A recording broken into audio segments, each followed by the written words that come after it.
السلام عليكم ورحمة الله وبركاته. الحمد لله الذي هدانا لهذا نحمده ونستعينه ونستغفره ونؤمن به ونتوكل عليه ونعوذ بالله من شرور أنفسنا ومن سيئات أعمالنا. من يهد الله فلا مضل له ومن يضلل فلا هادي له. أشهد أن لا إله إلا الله وحده لا شريك له وأشهد أن سيدنا ونبينا مولانا محمدا عبده ورسوله. أما بعد فقد قال الله تبارك وتعالى في محكم تنزيل وفي القرآن المجيد بعد أعوذ بالله من الشيطان الرجيم بفضله بسم الله الرحمن الرحيم. شهر رمضان الذي أنزل فيه القرآن هدى للناس وبينات من الهدى والفرقان.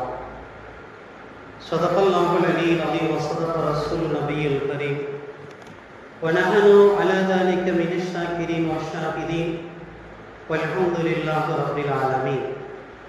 رب اشرح لي صدري ويسر لي أمري واحلل عقدة من لساني ويفقهوا قولي. ربي زدني علما وارزقني فهما. اللهم صل على سيدنا محمد طب القلوب دوائها وعافية الأبدان وشفائها ونور الأبصار وضيائها وعلى آله وصحبه وبارك وسلم عليه. புகழனைத்தும் அல்லாஹ் ஒருவனுக்கே உரித்தாகட்டுமாக. அவருடைய ஸலாத்தும் ஸலாமும் கருணையும் ஈடேற்றம் நமது நாயகம் நற்குணத்தின் தாயகம் நபிகளங்கள் பெருமான ரசூலே அக்ரம் தாஜிதாரே மதீனா சர்வரே காயினா ஸல்லல்லாஹு அலைஹி வஸல்லம் அவர்கள் மீதும் அவர்களுடைய தோழர்கள் குடும்பத்தினர்கள் சஹாபாக்கள் தாபீன்கள் தபா தாபீன்கள் ஷுஹதாக்கள் அவுலியாக்கள் குறிப்பாக மூமின்களான முஸ்லிம்களான நம் அனைவர் மீதும் இன்றும் இனி என்றும் நின்று நிலவட்டமாக. சங்கைக்குரிய அல்லாஹ்வின் நல்லடியார்களே, ஹிஜ்ரி 1447 ஆண்டின் ரமலான் மாதத்தின் கடைசி ஜும்ஆவிலே இருந்து கொண்டிருக்கிறோம்.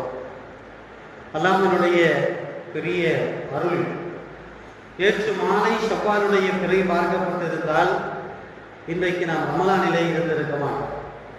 நேற்று மாலையோடு ரமலான் நிறைவு பெற்று இருக்கும். அல்லாஹ் இன்னும் கொஞ்சம் அவகாசம் தந்திருக்கிறான். இன்னும் ஒரு நாள் ரமலானிலே நீங்கள் இருங்கள். எவ்வளவு பாவத்திற்கு நீங்கள் மன்னிப்பு தேடுகிறீர்கள், அமல்கள் எவ்வளவு செய்கிறீர்கள் என்று அல்லாஹ் என்ன செய்கிறான், நமக்கு அவகாசம் கொடுக்குறான். இன்னும் ஒரு நாள் கொடுத்துருக்கிறான். சில நாட்களுக்கு சில நாடுகளிலே ரமலான் நேற்றோடு முடிவுற்று இன்றைக்கு பெருநாள் கொண்டாடி கொண்டிருக்கிறார்கள். அடுத்த வாரம் நமக்கு ஜும்மா கிடைக்கும். ஆனால் ரமலானுடைய ஜும்மா கிடைக்காது. ரமலானும் ஜும்மாவும் ஒருங்கே அமைக்கப்பட்டது இந்த 4 வாரங்களில் முடிந்து இன்றோடு முடிவுக்கு வருகிறது.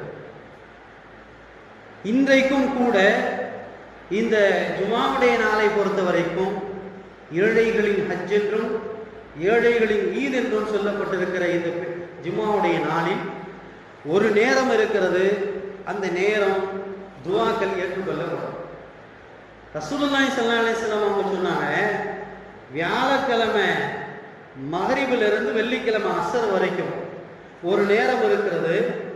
அந்த நேரத்திலே உங்களுடைய துஆக்கள் கபூலாகும். அது எந்த நேரம்னு சரியாக தெரியாது. அதனால வியாழக்கிழமை மகரிபிலிருந்து வெள்ளிக்கிழமை அசர் வரைக்கும் ஸலவாத்தை அதிகப்படுத்துங்கள், துஆக்களை அதிகப்படுத்துங்கள், பாவ மன்னிப்பு கேட்கறதை அதிகப்படுத்துங்கள். எந்த நேரம் துஆ கபூலாகுமோ அந்த நேரத்தில் நம்முடைய இந்த அமல்கள் நேர்பட்டு போனால் அது அல்லாஹ் செஞ்ச பெரிய பாக்கியம். அது நமக்கு அல்லாஹ் தஆலா கொடுத்திருக்கிற மிகப்பெரிய அவகாசம், ஒரு நன்மைகளை அடைந்து கொள்வதற்கு ஒரு பாக்கியமாக இருக்கிறது. நம்ம வெள்ளிக்கிழமையுடைய அந்த துஆ கபூலாகிற நேரத்தில் நான் பாவ மன்னிப்பு கேட்டுக்கொண்டிருந்தால் அல்லது ரசூலுல்லாஹி ஸல்லல்லாஹு அலைஹி வஸல்லம் அவர் மீது ஸலவாத்து சொல்லி கொண்டிருந்தால் அல்லது நான் துஆக்களில் தஸ்பீஹ்களில் தஃபிலான தொழுகையில் ஈடுபட்டு கொண்டிருந்தால் எனக்கு அந்த அந்த துஆ கபூலாகிற நேரமும் ஒன்றுபட்டு போகும். அல்லாஹ் நமக்கு நசீபாக்கி தருவானார். இன்னும் நம்மளுடைய துஆக்கள்லாம் என்னன்னு சொன்னா, இந்த 1 மாத காலங்கள் கடுமையான வெயிலிலும் நோன்பு நோற்று இருக்கிறோம். சுமார் இந்தியாவுடைய நேர கணக்குப்படி 13லேருந்து 14 மணி நேரங்கள் நம்முடைய நேரமாக இருக்கிறது. இந்த 14 மணி நேரம் வெறும் பட்டினியாக இருக்கவில்லை. பட்டினிங்கிறது வேற, நாம இருக்கிறது அது தவம். அல்லாஹ்வை நினைச்சு, அல்லாஹ்வுக்காக வேண்டி உணவு உண்ணாம, அல்லாஹ்வுக்காக வேண்டி தண்ணீர் குடிக்காமல், அல்லாஹ்வுக்காக வேண்டி தன்னுடைய ஆசைகளை எல்லாம் அர்ப்பணித்து விட்டு இந்த 14 மணி நேரம் அல்லாஹ்வுக்காக வேண்டிய நோன்பு இருக்கிறது. அப்ப இந்த 14 மணி நேரம் அல்லாஹ்வுக்கான நோன்பு இருக்கும்போது ரசூலுல்லாஹி ஸல்லல்லாஹு அலைஹி வஸல்லம் சொல்லுவாங்க, மற்ற எல்லா அமல்களுக்கும் அல்லாஹ் என்ன செய்வான், மலக்குமார்களை அனுப்பி என்ன செய்வான், நீ தொழுதியா உனக்கு இவ்வளவு நன்மை, ஹஜ்ஜு செஞ்சா இவ்வளவு நன்மை, ஜகாத்து கொடுத்தா இவ்வளவு நன்மை, அடுத்த மக்களுக்கு நன்மையை பத்தி பேசினா இவ்வளவு நன்மை, தீமையை தடுத்தா இவ்வளவு நன்மை அப்படின்னு சொல்லி பங்கிட்டு கொடுக்குறாருல்ல. இந்த நோன்புக்கு மட்டும் என்ன செய்யறான், நோன்பு எனக்கு சொந்தமானது, அந்த நோன்புக்கு நானே கூலியாக தருகிறேன் என்பதாக அல்லாஹ் சொல்றான். இப்போ அவ்வளவு மகத்தான ஒரு நோன்பு. ஏன் இந்த நோன்புக்கு மட்டும் அவன் தனியா கூலி தருகிறான் அப்படின்னு சொன்னா சொல்லுவாங்க, மற்ற எல்லா அமல்களும் என்ன செய்யும் மற்றவங்களுக்கு தெரியும். நோன்பு நான் நோன்பு வச்சிருக்கேன் நான் சொன்னா மட்டும்தான் தெரியும். நம்மள ஒரு பழக்கம் இருக்கு, நோம்பான்னு கேட்பான். நோம்பான்னு ஏன் கேட்குறான்னு சொன்னா, ஒரு மனுஷனை பார்த்தா நோன்புன்னு தெரியாது, ஒரு மனுஷனை பார்த்தா நோன்பு வச்சிருக்கான்னு தெரியாது. நான் நோன்பு வைத்திருக்கிறேன் என்று சொன்னால் தான் தெரியும். அப்ப அவ்வளவு பெரிய நோன்பினுடைய பரக்கத். அவன் நோன்பை விடுறதுக்குன்னு சொல்லி சில காரணங்கள் என்ன, கடுமையான நோன்பு இருக்கணும் அல்லது நெடுந்தூர பயணம் இருக்கணும், அப்படி இருந்தா என்ன செய்யலாம், நோன்பை விட்டுடலான்னு சொல்லி மார்க்கத்தில் இருக்கு. ஒரு வாட்டி முல்லா நஸ்ருதீன் அவர்கிட்ட ஒருத்தர் போய் கேட்குறாரு, நீங்க நோன்பு வச்சிருக்கீங்களான்னு சொல்லி. இல்லை நோன்பு இல்லைன்னு, நோன்பு இல்லைன்னு சொன்னார். ஏங்க நோன்பு இல்லை, நல்லா தானே ஆரோக்கியமா இருக்கிறீங்க, உங்களுக்கு உடம்புக்கு ஒரு கேடும் இல்லையே, நல்லா தானே இருக்கிறீங்க, நோன்பு வச்சா என்ன அப்படின்னு கேட்டார். முல்லா நஸ்ருதீன் சொன்னாரு, இல்லை நான் பயணத்தில் இருக்கிறேன். என்னையா பயணத்தில் இருக்க, உன் சொந்த ஊருக்கு தானேயா, இந்த ஊர்ல தானேயா இருக்கிற, ஒன்றும் பயணத்தில் இல்லையே. அப்ப அதுக்கு அவர் சொன்னார் பதில், நான் பிறப்புங்கிற ஊர்ல இருந்து இறப்புங்கிற ஊருக்கு போய்கிட்டு இருக்கேன். அப்படிதானே, பிறப்புங்கிற ஊர்ல இருந்து, பிறப்புல இருந்து இறப்பு அது ஒரு ஊர், அதுக்கு போய்கிட்டு இருக்கேன், அதனால நோன்பு வச்சுதான், அதனால நோன்பு விட்டுட்டேன். அப்ப அவனுக்கு கோபம் ஆயிடுச்சு. ஏன்னா அறிவட்ட தானமா பதில் சொல்ற, எல்லாரும் பிறக்கிற ஊர்ல இருந்து இறப்புங்கிற ஊருக்கு போய்கிட்டு தான் இருக்கான், அதுக்காக பிறந்தவன் மௌத்தா போறவன் எல்லாம் நோன்பு வைக்காம இருக்க முடியுமா அப்படின்னு அவர் கேட்கிறார். அப்ப முல்லா நஸ்ருதீன் சொன்னாரு, என்னையா அறிவு கட்டவன் நீ சொன்ன, இப்ப நீ தான் அறிவு கட்டவனா இருக்கிற. ஒரு முஸ்லீம் ஆரோக்கியமா இருக்கிறான், உள்ளூர்ல இருக்கிறான், நடமாடிக்கிட்டு இருக்கிறான், அவனை பார்த்து நோம்பான்னு கேட்டா நீ தான் முட்டாள். முஸ்லீமா இருந்தா அவன் எப்படிதான் இருக்கனே, நோம்பு வச்சவனா தான் இருப்பான். அவன்கிட்ட போய் நீ நோம்பான்னு கேட்கிறான்னு சொன்ன, அப்ப நீ தான் அறிவு இல்லாம இருக்கிறா அப்படின்னு முல்லா நஸ்ருதீன் பதில் சொன்ன.